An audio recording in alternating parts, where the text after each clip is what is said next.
Welcome to the Teaching Journeys podcast, hosted by Dave Roberts.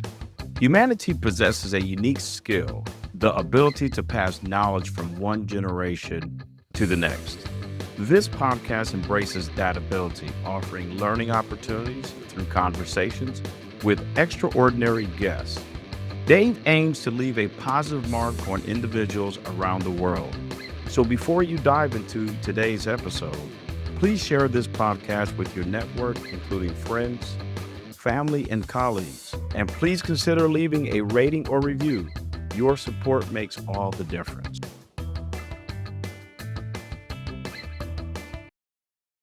Hi, everyone, and welcome to another episode of the Teaching Journeys podcast. I'm your host, Dave Roberts, and today it is my pleasure to have a return guest back to the show, Noemi Beres. Noemi is an entrepreneur, artist, and the creator of Silent Thinking Sessions, a calm, judgment-free space for people to pause, reflect, and reconnect with their thoughts. This is not therapy, it's not coaching, and not meditation. It's a new concept designed to offer quiet support in a noisy world. Noemi also runs Podcast Connections, helping entrepreneurs grow their visibility through strategic podcast guesting. With a background in linguistics and a love for presence over performance, she holds a gentle space where silence becomes a powerful tool for clarity and healing. Noemi, welcome back to the Teaching Journeys podcast. It's a pleasure having you back on the program today.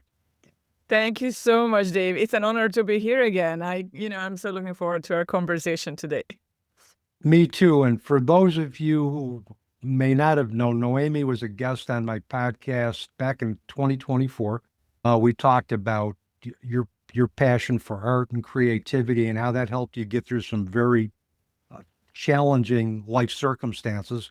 And today we're having you back because you reached out to me about a really exciting project that I'm anxious to really talk about, and that's Silent Thinking Sessions. And my understanding, you also have a podcast attached to that now. Am I correct? That's right. I just launched it like 2 weeks ago. It's the Silent Thinking podcast. So yes, I just started my own podcast. Yeah. And that's something that I want to get into later in the show with you in terms of what the mission of the podcast is and what you hope to accomplish and who it's targeted for. But anyway, for beyond the bio, for those of you my listeners who may not know you, who is Noemi Beres? So I was born and raised in Hungary in Central Europe and ended up living in Cyprus 14 years ago and counting in a beautiful Mediterranean island. And I'm an entrepreneur, and I became an entrepreneur in 2007. And since then, I had an online travel-related business. But then, unfortunately, because of the pandemic, that stopped, and we had to pivot. And that's when we started our own podcast booking agency, Podcast Connections. As you mentioned in my bio, I help entrepreneurs, business owners to get on quality podcast shows like yours for many years now. So that's what I've been doing as an entrepreneur. But I'm also a creative person. I'm an artist. I did some courses on art therapy, on positive psychology. And now my newest project is the Silent Thinking Sessions service. And I'm the Silent Thinking Session space holder. I know it's a long name. And that's my newest project. And I'm, still working on the Podcast Connection. It's still going strong. This is just something that came to me basically after a trip to the US this year. And I thought that this is it. This is what I've been looking for. And this is how I want to give back to people. And this is how I want to help other people to have a more relaxed, more balanced life. And to just double back to your work with Podcast Connections to your business, I can say for a fact that you have referred some wonderful guest contributors to the podcast. If anybody's looking for a podcast agent, just stop right at Noemi, because she takes the time to really think about her clients' needs and match them with a podcast host who's going to create the appropriate platform for their message to get out. And you do that well. You just don't give a sheet to individuals. Here's 10 podcasts. Go look and tell them I sent you. You take the time to reach out. You do it very meticulously. It just makes my job as a podcaster much easier. Thank you so much for your kind words, Dave. It's my pleasure. You're welcome. And I like the concept of silence because so many times I think our own worst enemy, and I'm paraphrasing this from a quote I saw on Facebook, our own worst enemy lies between our two ears. A lot of times because of the demands of life, because of our own childhood histories or whatever, we can't shut off the self-talk in our head, which typically can be, especially if we've come from dysfunctional or unhealthy circumstances, very unhealthy and counterproductive to reaching our goals. And there's a lot to be said for silence. I said to a friend of mine, I said that, especially, and you know the history with my daughter and her Yeah. transition to a new experience, is that once I quieted my mind and stopped asking questions about what if and why, I got all the answers that I needed and clarity Mm. came. But it took me quite a while to silence the inner talk and just be quiet and just see what came to me. And so I'm very anxious to see what your new service is about. And I know we have a few topics to explore related to that. The first is the power of silent thinking. Why do you believe our brains crave quiet in a very noisy world? Because we are living in a noisy world, a very noisy world. There's so much disruption. There's so much interaction with everything, all those notifications, news, TV, everything is just, we are overwhelmed in this world. And we barely have time to reset, recharge, and rest our mind. There's so many things to do, like when you are at home or like you're working, your family, your community, everybody wants a piece of you. And then you just realize that you just don't have time to think. And for me, this realization came when I went to the US to a hiking trip this year in May. And I just realized that in the past 5 years, I didn't have time to think. Just sit down and think about the future, think about my goals, just think about my life. I mentioned in the previous podcast interview that I went through a lot of trauma in 2019 when I lost my dad to cancer and my grandma to an accident. And then I lost my business because of the pandemic. It was a lot going on. Because I'm an only child, I was the only support from my mom. And I'm a mother too, so I have to raise my son, start a new business from scratch in 2020. So there is a lot of things going on in the past 5 years, a lot of business decisions every day to make, tail-to-tail calls, business calls. And I just realized that I never have time just to sit down and think and just, decide about the future or what my legacy will be or why I'm in this world, what am I doing here? And so I ended up on this hiking trip this year, and that was the first time ever in the US. Went to North Carolina. It was an amazing experience, and the quietness of the woods, of the forest there, and just hiking and just following your steps after your steps just made me realize that I needed this. I needed this time to reflect and just to think about my life. So I got back to Cyprus and I sat down, I started to think in quiet, and I came up with the idea of the silent thinking sessions. I think that was a great idea. And I've seen your post on LinkedIn where you Yeah, are outside in nature. In nature, whereas the fancy term for it now is ecotherapy. But yeah, just being out in nature is just has such a calming influence. And research has shown that even being outside for 30 minutes in the quiet and the calm can restore balance, can help you reduce anxiety, improve mood, and particularly if the sun's out, you're getting a natural source of vitamin D. So, spending time out in nature, and I try to do that particularly whenever the weather is good. I try to just get out yeah. for at least a half hour, 45 minutes, and it just helps me reset and kind of quiet my mind from all the information overload that's constantly hitting me between school, my podcast, thinking of future projects, and so just spending that little time to myself just gives me that Yeah. opportunity to reset. Silent thinking can help you process emotions. I think everybody processes emotions differently in the Yeah. silence, but how have you found silent thinking to help you process your emotions? How has that provided clarity for you in that sense? It's quiet times really allow you to come up with all those buried feelings emotions and thoughts that you have, maybe for years, but you never had the time to like kind of undig them because you never had the time. There was just too much noise around us. So for me, it was really important to creating a safe space. Like, first of all, for myself, just figuring out that I need a safe space to help myself to figure things out in my life. But if I have that problem, if I have those questions and if I have those thoughts, then other people have them too. So that made me realize that I'm not the only one who's struggling with it. I had chats with people I know and trust, and they told me the same. I was like, yes, I agree. We never have time to think. So basically, other people's problems reflected on my mind that, okay, we all have this trouble. We all have this lack of time, lack of space to do these things. For me, is accountability. Because just let's be honest, like we don't usually do that. Like, okay, let's schedule 10 minutes now for thinking. Let's sit down, have a cup of tea, and just think about things.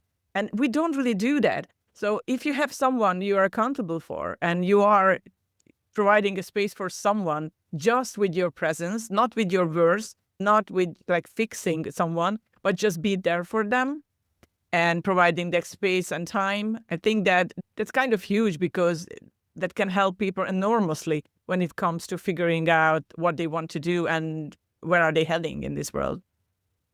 Yeah, and just our presence alone, as opposed to words, can just be very calming to somebody. Yeah, so true.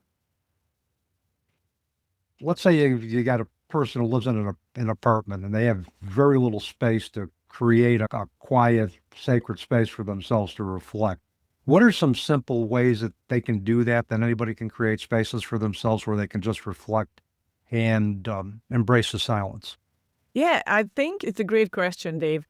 For me, nature, as you mentioned, is kind of sacred. So when I'm out and about and I'm a walker, I walk every day if the heat doesn't stop me during the summer.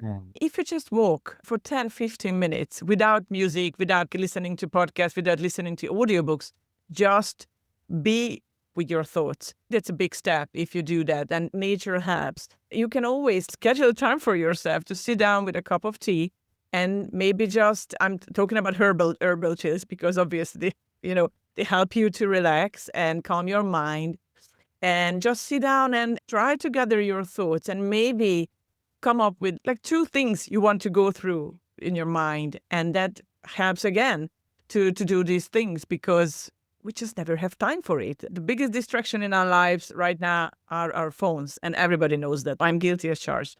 So just putting away that phone, yes, just for 10 minutes. And I'm physically putting away, like putting it into another room. I have a great friend and we just hosted a workshop and she talks about decluttering the space and I'm talking about decluttering the mind. And she came up with this idea, just put your phone away into a different room where you are for maybe for 15, 30 minutes. And it makes wonders because you don't always have to focus on all those notifications, all those distractions that disturbs us. Or you can always turn off, those notifications from your phone forever. I did that a couple of years ago and I never looked back. It was amazing. It was a kind of freedom from that world because I decided like who will get in touch with me and when I want to get in touch with them. And that was amazing because obviously people can call me if there's an emergency or something, but we don't need all those notifications to disturb our life and peace and quiet. Yeah, you're right. We can empower ourselves to determine which experiences we want to have in our life and which ones we don't want to have. I like the idea about walking in nature without headphones, without music, without a podcast. Because one of the things that I was taught by my good friend and mentor, Reverend Patty Farino, talked about getting out in nature. She said, just get out in nature, look around, look up, pay attention to what comes in front of you. If there's an animal that makes their presence known to you, that animal has a specific teaching. And if we believe that nature has a unique spirit all of its own, and those animals and trees and rocks that are a part of nature have a spirit and are there to teach us, then I think that can also help us embrace the silence and get an appreciation for the silent spaces in our lives. Yeah, so true. And I I realized that, when I was in the US and going on these hikes, that all those birds and the stones and the tree. So it was amazing. I opened my eyes to things that I was kind of blind to before. And it was kind of experiencing freedom again. Yeah. It's amazing what we see when we embrace stillness, when we embrace a commitment to just seeing what messages lie in the universe around us and just beholding the magic of the universe in general. We can't do that if we're busy. Yes, true. Now, one of the things, and this is as a former therapist, Noemi, this was of interest to me, is calm as a tool for healing PTSD and depression. And why is constant talking not always helpful for trauma recovery? I realized that I have friends, they struggle with PTSD, they struggle with depression, they struggle with a lot of things. And what I realized, and sharing their story over and over again, it's really overwhelming for them. They relive everything they went through and all the horrible things in their lives and all the trauma. And sometimes talking just make things even worse. So I just have to put it out there. I'm not a therapist, so I'm not a psychologist. But what I realized, and it's from my own experience and from my own life, that when I had a session with a therapist and I had to go through all the things that, bothered me, it was horrible, and talking about it again and again. And I know that so many people are actually switching from therapist to therapist because they are not satisfied with one and they're looking for something else. So they have to share their story over again and again. And it's a lot for them. Calm, silent presence can feel safer to these people because there's no pressure. And it's sometimes it's more healing than just talking it out, because it really depends on, I think, on the personality as well. There are some people, they love to talk about their problems. They love to talk about their troubles because that's how they heal. But there are certain people, they don't heal that way. They heal in a completely different way. And I think society somehow, we have a therapist, we just talk it out, and talk therapy always helps. And unfortunately, it doesn't, not for everyone. It's not for everyone, solution, but obviously there's so much, there's so many ways to help you with therapy and psychologists, and not against them. But there are certain cases where sometimes silence is more powerful than talk it through. And those are all really great points. And the other thing that comes to mind, and I know you've heard of Bessel van der Kolk, the body knows the score. Yeah. He did an experiment with 8 individuals who were in trauma recovery.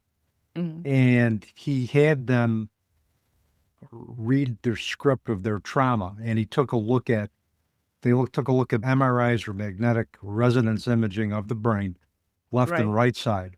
Yeah. What they found, the right side is responsible for, I think, is cue activation. I mean, anybody with PTSD, the right side of the brain is going to be activated if there's environmental cues or vocal cues that can kind of re-trigger the trauma. Mm. The left side of the brain, and particularly Broca's area, is responsible for verbalizing the trauma. What he found, and this was fascinating research to me, was that when individuals were reliving that trauma, reading it script-wise, the right side of the brain was activated, the left side of the brain was shut down. It was the part that could verbalize the trauma. So when a trauma survivor says, I have no words for what's happened, there may be a good scientific explanation for why that's occurring. And it is that the individuals want to talk about it, but the trauma is so pervasive, they're not capable of talking about it, at least not at that point. Safety and structure is important for any trauma victim. If they feel safe with you, then they're going to talk. If they feel safe with you, then they're going to open up. If they don't feel safe, they're going to find another therapist with whom they feel safe. But talk therapy isn't just the only tool that we can use. There's mindfulness, there's meditation, there's a variety of different techniques that we can use, and we have to tailor to the individual needs of the trauma survivor. Yes, so very true. And I couldn't agree, more, because sometimes you just need that kind of, not fixing someone, but just to be there for them, just to be present. Yeah. Exactly. And I had one woman who I worked with many, many years ago when I was a therapist, and she had relapsed after miscarrying her child. And she was in her mid-30s, and she went through birth canal surgery. She went through a variety of different things to have this child because she knew that this was probably going to be the last opportunity for her to pass on her legacy. And she came into my office just bursting in tears, just crying and crying and crying. And I asked her, "What do you need from me right now?" And you know what she told me? She said, "I need you to leave so I can just sit in the quiet." Yeah. Now, I made sure all of my confidential information was off of my desk. My computer was locked. But what she needed was for me to be kicked out of my office so she could process what was going on silently. So I did that. And then I came back and I made sure that I said, "It's okay for me to come in now." And if she told me no, I would have gone back. And that helped her regroup. And she was able to talk a little bit more about how much having that space helped her realize that she did the best that she could given the circumstances that were presented, and that, she was able to show grace to herself for the relapse that occurred as a result of that trauma. So sometimes presence beats words. So true. So I know you probably have a couple of stories in terms of how gentle presence, nonverbal support can feel safer than conversations. Would you care to share at least one or two of those with us, Noemi? Yeah, I would love to. So I had basically that was my first group session with people that I know and trust and like. They are my friends in a networking community. I would call my second family. So we did a small group silent thinking session with them. And it was amazing. And even for me, just noticing the shift, for example, in the energy. So we started to do the session. I welcomed them, I said the intentions. And then we had just a kind of a taster session, for 15 minutes. It was amazing that people just started to become calmer. The whole energy shifted. And they told me after was like, "Oh my God, we felt your energy. You are there. You have such a calming and grounding presence." Some people started to just, close their eyes and just started to think. Other people started doodle or journal. And I also invite them to do so because I think it's important that we, process thoughts in different way. Sometimes we doodle, sometimes we just, close our eyes, or sometimes we can just journal. And that's what they did. And so we had our session and everybody, looked more refreshed and so much calmer than we started. And one of my friends told me, it's like, Noemi, it's like doing these sessions is like floating in the ocean. And I felt so supported and safe. And I was free to receive anything. It was kind of a download for me. And that really made my day. And especially that we didn't say a word. And I never asked them to share anything after the session. If they want to, they may. But if they don't want to, they can stay in silent and get on with their days. But it was amazing. That kind of metaphor just really hit me. It's like floating in the ocean. That was really beautiful for me. And I like the fact that you give individuals a space to be who they need to be in that moment. And I know I co-facilitate a general grief support group here in my area. And one of the things I tell the participants is that if you want to come in for an hour and a half and just stay silent, not say a word, that's fine. Just be whoever you need to be in that space with your grief, with yourself in that moment. And so it's like building in that permission for silence. And as a therapist, I have learned that listening is the key to doing good therapy. Yeah. You have to be silent to listen. You can't listen and talk at the same time. If you establish yourself as a listener, two things are going to happen. One, that person is going to feel safe and empowered to share their story. The second thing is you're going to get the full picture. And then you're going to be able to respond with some suggestions that are going to empower them to co-create the reality that they envision in conjunction with the universe. And we can't do that if we're constantly talking. Yeah. So I like that you've set that as a norm. The other thing too, I think for individuals who are very intuitive and are empaths, just having that silence helps them get in balance because I've talked to empaths, and I'm sure you have, Yeah. who I just feel so out of balance because of the information overload that they're, Mm. and the energy of other individuals' trauma that they absorb, that that's a lot of times they have difficulty finding balance within their own lives because what they process is overwhelming. So to put that as a norm for them, to commit to silence, build in 30, 40 minutes a day or 15 to 20 minutes a day, whatever's going to work, to be with yourself. Yeah. And that helps you, I think, tolerate and cope with the information overload that we're bound to get day to day. So tell me the difference between holding space and giving advice. And I also have something to add to that too, but I love that. I want to get your take on that. Yes, because giving advice, and we always like jump in. Like, I think most of us will jump in. We want to help them by giving them advice, fixing them, fixing things. And what does that mean? It doesn't work. It doesn't work. And I realized that, in my own family, in my own relationships, that I was always very, quick and really fast to just giving advice and trying to solve problem for other people. Then I realized that I can't do that because I'm not accepting them as they are. I can't fix things if they don't want to fix things. And that's very important. And we all need to let people process their things going on in their life in their own way. We can't just fix things for people. That's not even possible. So we just have to be there for them without fixing anything. And I learned this, the hard way, but it really helped me to figure out that, no, Noemi, you just stop fixing people. That's not your job. It's their job to fix. You can support them, even being present with them, but let's not give advice to everyone all the time that we are the one who knows the best and we can just fix the whole world. Yeah, I think that's sage advice and that's sage wisdom. And, for me, it's like, I tell my students at Utica University, a person is not going to, you can't fix something that does not want to be fixed. Yeah. And I tell them, here's a problem with giving advice.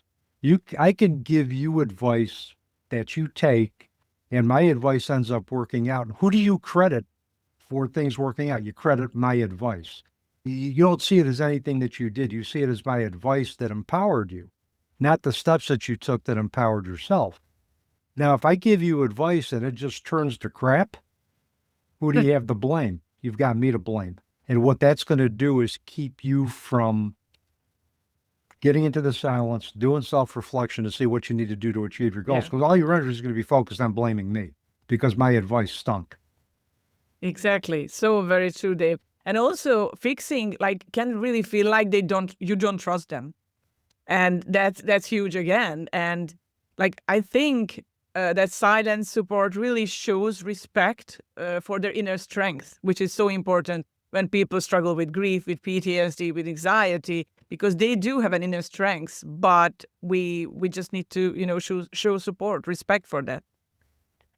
Yeah, and people do feel more empowered when they feel you aren't trying to meddle or fix them. And what has been your experience with that, Noemi? Yeah, my experience was I learned the hard way that they just didn't want to get fixed. They refused even to talk to you afterwards, or they refused any kind of connection with you because you tried to fix them. You didn't trust them. So, and it shows that you have no respect for them at all. So even if you want your best and you are the most kind-hearted person on this planet, they still won't understand, what do you want me to do? I don't want to change. I don't want to be fixed. This is my life.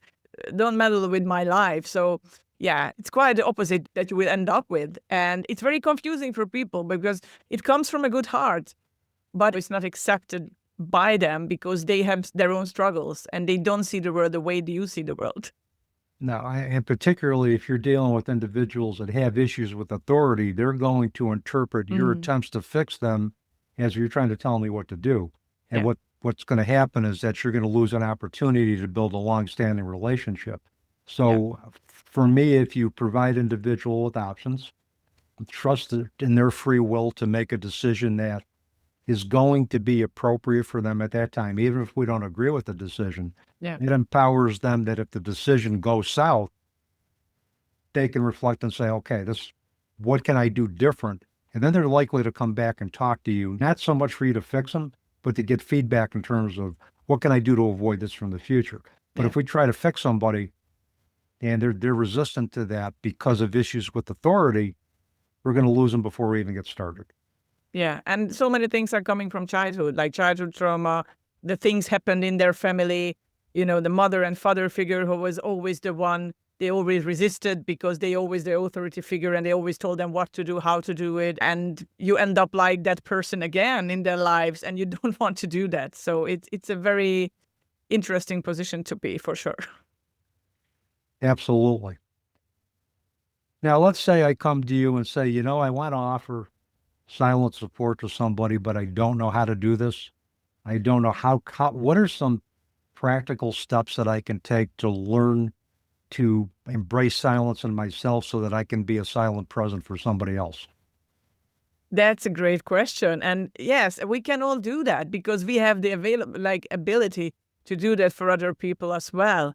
And I think the most important thing that we have to learn is to listen, like being present and listen to people, because we don't listen to each other nowadays. Like everything got so busy, everything got so fast, and we just don't really pay attention to other people, what they say, how they say it, reading between the lines. We just don't have time for that because the span of attention is just went so, just so down, like just a few minutes for the most people, that like when you ask someone that's like, how are you? And they, they may want to tell you not just the polite reply that's like, I'm fine, but like they start to tell you something like they really how they feel.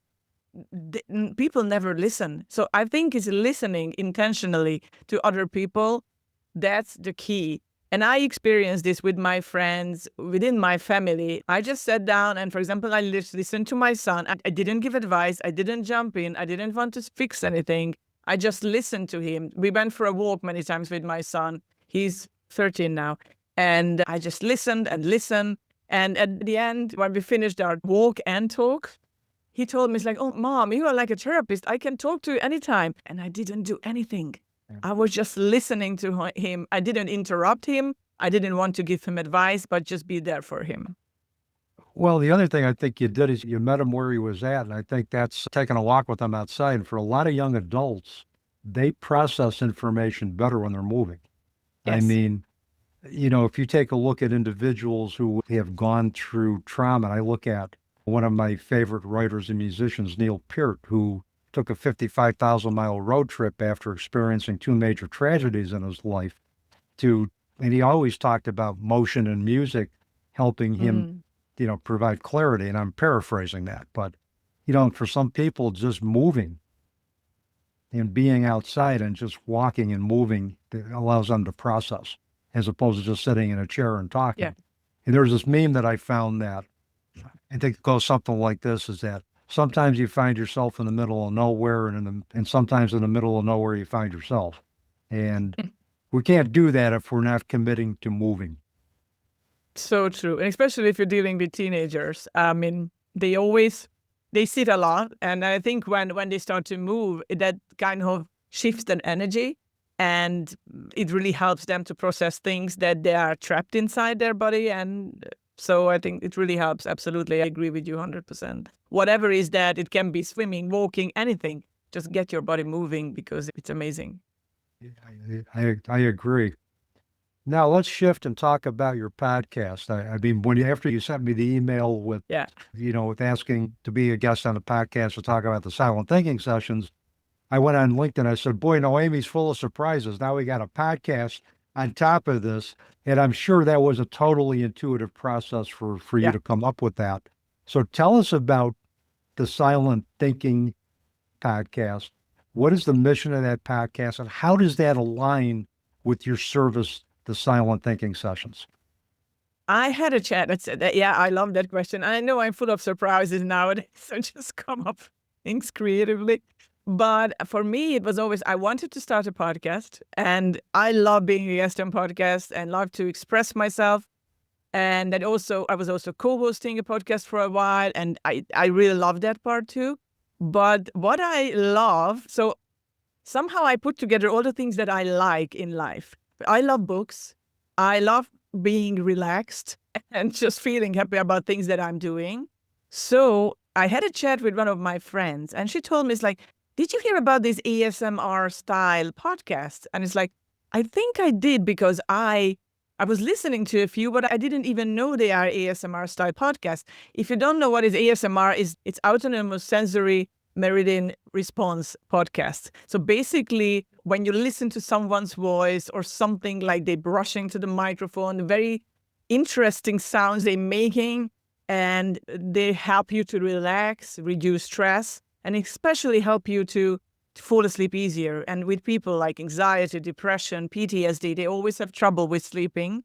So what I came up with, because I struggled with a lot in the past, like just falling asleep or waking up in the middle of the night, these 3 a.m. waking up, and I couldn't go back to sleep. And what I realized is, okay, if I'm listening to these books, for example, there was this gentleman, British gentleman, ASMR style podcast, and he was reading Sherlock Holmes. And 10 minutes in, I was just, I was sleeping like a baby. And then I came up with the idea that's like, oh my gosh, I love books. I love reading. I don't have much time to read most of the days, but I always try to squeeze it in every day. So what if I start a podcast where I can read people's books and on this very calming voice, and let's see what's going to happen. Maybe I will do some interviews along the road. I don't know, not yet. I'm just so busy with everything going on. So for me, it's relaxing as a podcast host to read these stories. My podcast was a little bit different than the other ones, that they always have kind of copyright problem. You can't just read any books. So what I did, I reached out to friends and people I trust that, can I read your book as, for this ASMR podcast? And they were just like, of course, I'm happy to do that. I tag them. I support them. I share their Amazon links in the description. So basically, I support people. I give back to them. And so in exchange, I will read their books. And I'm just so happy to do that because I think it's so fascinating. Yeah, I don't think any author would say no to you asking them, could you read your book on the air? Because that gives them some more exposure. And, it is such a challenge because there's so many good books out there, but it's just a challenge getting them all out there and getting the word out and creating awareness. So I think I think that's a great idea.